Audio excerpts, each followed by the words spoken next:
Dear students, today we learn determinants of investment function.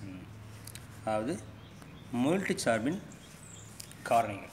சரியா? அதாவது எதை வந்து முதலீட்டு சார்பு வந்து தீர்மானிக்கக்கூடிய காரணிகள் ஃபேக்டர்ஸ் என்னன்னு பார்க்க போகிறோம். The classical economists believed that investment depend exclusively on rate of interest. அதாவது கிளாசிக்கல் எக்கனாமிக்ஸ் என்ன நம்பியிருக்காங்க அப்படின்னா முதலீடு வந்து எதை மட்டுமே சார்ந்திருக்கின்றாங்க, அந்த ரேட் ஆஃப் இன்ட்ரெஸ்ட் வட்டி விகிதத்தை மட்டும் தான் சார்ந்திருக்கு சொல்லி நம்மளுக்காக அந்த கிளாசிக்கல் எக்கனாமிக்ஸ் என்ன பண்ணியிருக்காங்க அப்படின்னா சொல்லியிருக்காங்க. In reality investment decision depends on number of factors. ஆனால் உண்மையில் வந்து என்ன வந்து அப்படின்னா இன்வெஸ்ட்மெண்ட் ஃபங்க்ஷன் என்ன தான் அந்த இன்வெஸ்ட்மெண்ட்டை டிசைட் பண்ணக்கூடியது என்ன அப்படின்னு பார்த்தோம்னா depends on number of factors. நிறைய காரணிகள் இருக்கின்றாங்க. They are as follows. அது ஒன்று என்ன பார்க்க போகிறோம். The first one rate of interest. அதாவது நம்ம வந்து கடன் வாங்குகிறோம்னா அதுக்குரிய ரேட், அதாவது இன்ட்ரெஸ்ட் ரேட் சொல்கிறோமா இல்லையா, வட்டி வீதம் சொல்கிறோமா இல்லையா, அது ஒரு காரணின்றாங்க. நெக்ஸ்ட் வந்து லெவல் ஆஃப் அன்சர்டனிட்டி. இந்த இன்வெஸ்ட்மெண்ட் ஃபங்க்ஷன் வந்து தீர்மானிக்கக்கூடிய மற்ற காரணிகள் பார்க்கும்போது என்ன சொல்கிறாங்க அப்படின்னா நிலையற்ற தன்மை, அது அன்சர்டனிட்டி. அடுத்து பொலிட்டிக்கல் என்வரான்மெண்ட், அரசியல் சூழல் இருக்குது. Rate of growth of population, சரியா, மக்கள் தொகை வளர்ச்சி தான். இது என்ன தான் இன்வெஸ்ட்மெண்ட் ஃபங்க்ஷன் என்ன தான் டிசைட் பண்ணுது. Then another one stock of capital goods, அதாவது மூலதன பொருட்களோட இருப்பு ஸ்டாக், அதாவது மிஷினரி சொல்கிற மாதிரி அந்த மாதிரி வருது. தென் நெசசிட்டி ஆஃப் நியூ ப்ராடக்ட், அதாவது அடுத்து என்னென்ன பொருளுக்கான புதிய பொருளுக்கான தேவை என்ன இருக்குது அது தீர்மானிக்கின்றாங்க எதை இன்வெஸ்ட்மெண்ட் ஃபங்க்ஷனை. Then level of income of investor, அடுத்து வந்து அந்த முதலீட்டாளர்களுக்கான இன்வெஸ்டர் சொல்கிற மாதிரியா அவனோட இன்கமோட level. Then inventions and innovation, சரியா, அதாவது கண்டுபிடிப்புகளும் புத்தாக்கமும் அப்படின்றாங்க. கண்டுபிடிக்கிறேன்னு சொல்கிற மாதிரியா புதுசாக கண்டுபிடிக்கிறது, அது என்ன பண்ணுறது, அதை நம்ம என்ன பண்ணணும் அப்ளை பண்ணணும், அதான் இன்னோவேஷன்ஸ். இதில் இந்த பிஸ்னஸ் ஆர் இண்டஸ்ட்ரியில் நம்ம அப்ளை பண்ணணும். அடுத்து வந்து கன்சியூமர் டிமாண்ட், அந்த நுகர்வோருக்கான தேவை இருக்கணும், என்ன பொருளுக்கான தேவை. அடுத்து பாலிசி ஆஃப் ஸ்டேட், அதாவது ஸ்டேட்டோட பாலிசி, என்ன பாலிசி யூஸ் பண்ணுறான், அரசோட கொள்கைகள் என்னென்ன. தென் அவைலபிலிட்டி ஆஃப் கேபிட்டல், அதாவது மூலத்திற்கான தேவைகள், மூலதனம் எப்படி கிடைக்கிறது, சரியா. அடுத்து வந்து liquid assets of the investor. அடுத்து வந்து அந்த இன்வெஸ்டரோட லிக்விட் அசட்ஸ், அவன் என்ன பண்ணியிருப்பான், செலவு பண்ணாமல் என்ன பண்ணிப்பான், கையில் சில அசட்ஸ் இருக்கும், அதாவது என்ன சொல்கிறான் சொத்துக்கள் சொல்கிறோமா இல்லையா, அது கையில் வச்சுருப்பான், செலவு பண்ணாமல் வச்சுருப்பான், சரியா, அதோட லிக்விட் அசட்ஸ், அதோட வேல்யூ. இது எல்லாமே என்ன பண்ணுமா இந்த இன்வெஸ்ட்மெண்ட்டை டிட்டர்மின் பண்ணக்கூடிய அதர் ஃபேக்டர்ஸ் அப்படின்னு சொல்கிறாங்க. However, Keynes contended that business expectation and profits are more important in deciding investment. ஆனால் கெய்ன்ஸ் என்ன சொல்கிறாருன்னா அந்த பிஸ்னஸ் எக்ஸ்பெக்டேஷன், அதாவது அந்த பிஸ்னஸுடைய எதிர்பார்ப்பு சொல்கிறோமா இல்லையா, எக்ஸ்பெக்ட், அதுவும் லாபமும் are more important in deciding investment. இது ரெண்டு தான் என்ன பண்ணுதான் முதலீட்டோட அளவு வந்து என்ன பண்ணுது தீர்மானிக்கும் சொல்லி யார் சொல்கிறா, நம்மளோட கெய்ன்ஸ் சொல்கிறாரு, சரியா. அதான் சொல்கிறாங்க. என்ன சொல்கிறாங்க, however Keynes contended that business expectation and profits are more important in deciding investment.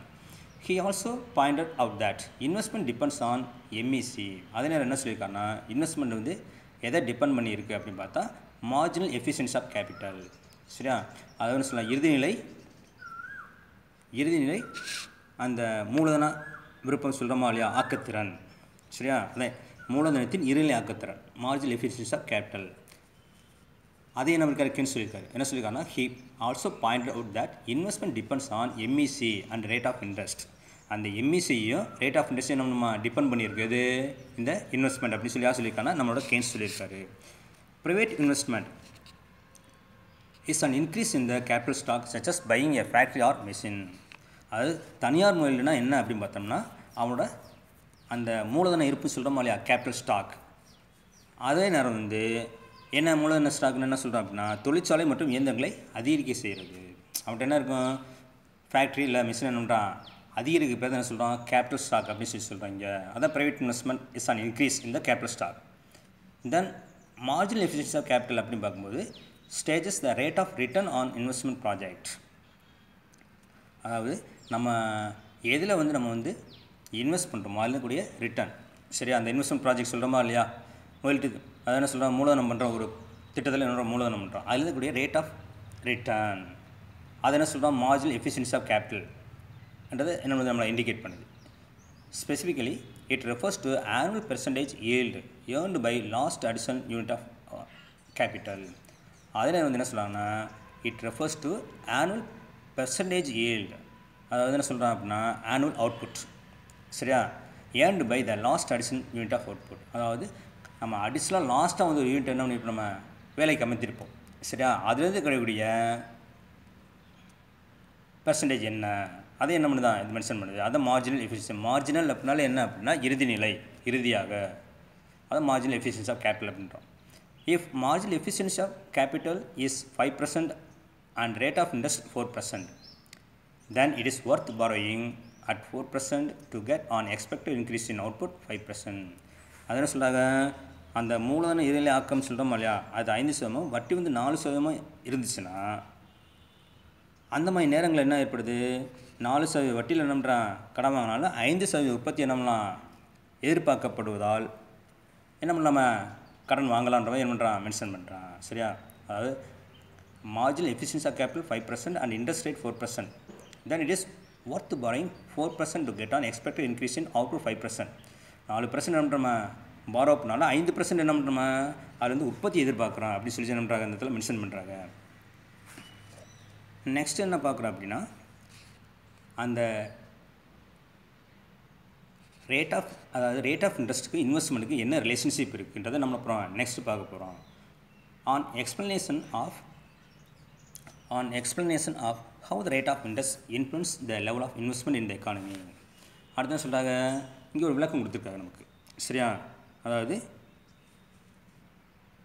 Rate of இன்ட்ரெஸ்ட்டுக்கும் லெவல் ஆஃப் இன்வெஸ்ட்மெண்ட் இந்த எக்கானமிக்கு என்ன உறவு இருக்குது.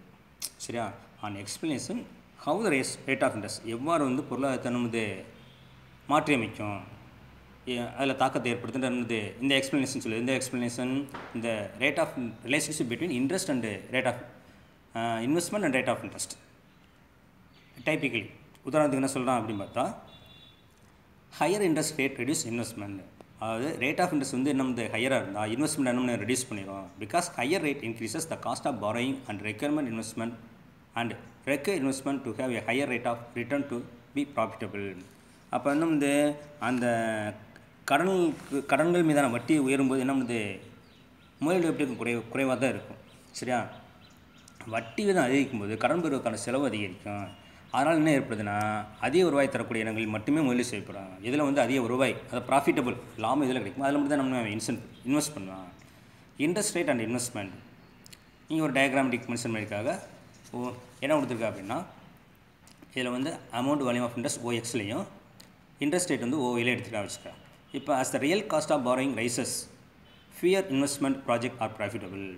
அது உண்மையான, அதாவது அந்த கடனுக்கான செலவு வந்து என்னது உயரும் பொழுது ரியல் காஸ்ட் அப்படின்றான், உண்மையான செலவு உயரும் பொழுது அப்போ என்ன பண்ணுறான் அப்படின்னா குறைந்த அளவு தான் நம்மனா முதலீடு செய்யக்கூடியதாக இருக்கும். என்ன சொல்கிறான், குறைந்த அளவு லாபம் தரக்கூடிய நம்மனா முதலீடு செய்வான் யார், அந்த businessman.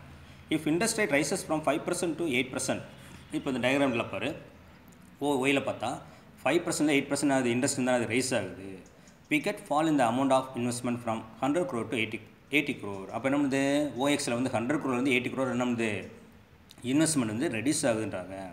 If interest rate are increase then it will turn to discourage investment because investment has a higher opportunity cost. அப்போ இன்ட்ரெஸ்ட் ரேட் வந்து இன்க்ரீஸ் ஆனால் என்ன இருக்கும்னா will turn to discourage investment முதல்ல செய்கிறது என்ன பண்ணும் டிஸ்கரேஜ் பண்ணுதுட்டாங்க. என்ன பண்ணுது அப்படின்னா பண்ண விடாமல் இன்வெஸ்ட்மெண்ட் பண்ண விடாமல் நம்மளுது அவனை இன்ட்ரெஸ்ட் பண்ண மாட்டேங்குது அப்படின்றாங்க. Because investment has a higher opportunity cost. சரியா, அப்போ என்ன பண்ணுது அப்படின்னா அது என்ன பண்ணுது அந்த 80 crore வரும்போது அந்த முதலீட்டுக்கான செலவு வந்து நம்ம அதிகளவு இருக்கும் பொழுது சரியா அடுத்து வேறு எதில் இன்வெஸ்ட் பண்ணலாம் அப்படின்னு நண்பறவன் டிசைட் பண்ணக்கூடிய சூழ்நிலை கொண்டு வந்துடுது. அடுத்து என்ன சொல்லலாம் பார்ப்பான். அடுத்து என்ன பார்த்தோம்னா with higher rates it is more expensive to borrow money from bank. அதாவது ஹையர் ரேட்டாக இருக்கும்போது it is more expensive to borrow money from bank. என்ன பண்ணுறான் வட்டி என்ன பண்ணுறான் அதிக வட்டியோடு என்ன பண்ணுறான் வங்கியிலிருந்து பணம் பெறுவது அதிக செலவிற்கு விளைவிக்கின்றாங்க. சரியா, அதாவது with higher rate it is more expensive to borrow money from பேங்க்ல தான் கடன் வாங்குறா வச்சுக்கோமே. அப்போ அந்த கடன் வாங்குறதுக்கு வேணாம் நம்ம ரேட் ஆஃப் இன்ட்ரெஸ்ட் அதிகமாக இருக்கும்போது அதிகமாக செலவழிக்க வேண்டிய சூழ்நிலை ஏற்படுற மாதிரி மென்ஷன் பண்ணுறான். Saving money in a bank gives a higher rate of return. அதாவது பேங்க்கில் வந்து நம்ம பணத்தை சேவ் பண்ணும்போது நமக்கு என்ன வந்து அதுலேருந்து வரக்கூடிய ரிட்டர்ன் எப்படி ஹையர் ரேட்டாக இருக்கும், rate of interest. therefore using savings to finance investment has an opportunity cost of lower interest payment. அப்போ என்ன பண்ணுறோம், சேவிங் பண்ண நம்ம அந்த முதலீடு பண்ணும் பொழுது சரியா குறைந்த வட்டி செலுத்துவதற்கான வாய்ப்பு செலவாக என்ன அமைஞ்சிருன்ற மென்ஷன் பண்ணுறாங்க. அதான் சொல்கிறாங்க therefore using saving to finance investment நிதி நிறுவனத்தில் நிதி முதலீட்டுக்கு பயன்படுத்தும் பொழுது என்ன ஆயிருமா அந்த பேமெண்ட்டோட அந்த ஆப்பர்ச்சுனிட்டி காசு சொல்லுமா இல்லையா, மறுவாய்ப்பு சொல்லுமா இல்லையா, அது என்ன ஆகும் அப்படின்னா லோயர் இன்ட்ரெஸ்ட் பேமெண்ட்டாக நம்ம மாறுவதற்கான வாய்ப்பு இருக்குன்னு சொல்கிறாங்க.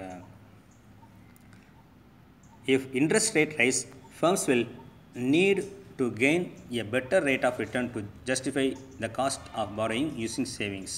அப்போ வட்டி விதம் அதிகரிக்கும் போது என்ன பண்ணுறான் நிறுவனம் என்ன பண்ணுறான் அதோட ஆதாயத்தை அதிகரிப்பான தேவையை ஏற்படுத்திக்குவான் அப்படின்ற மாதிரி என்ன பண்ணுறான் மென்ஷன் பண்ணுறான். இதுதான் வந்து ரேட் ஆஃப் இன்ட்ரெஸ்ட்டுக்கும் இன்வெஸ்ட்மெண்ட்டுக்குள்ள ரிலேஷன்ஷிப் அப்படின்றாங்க இந்த ஹெட்டிங்கில் மென்ஷன் பண்ணியிருக்காங்க. That's all.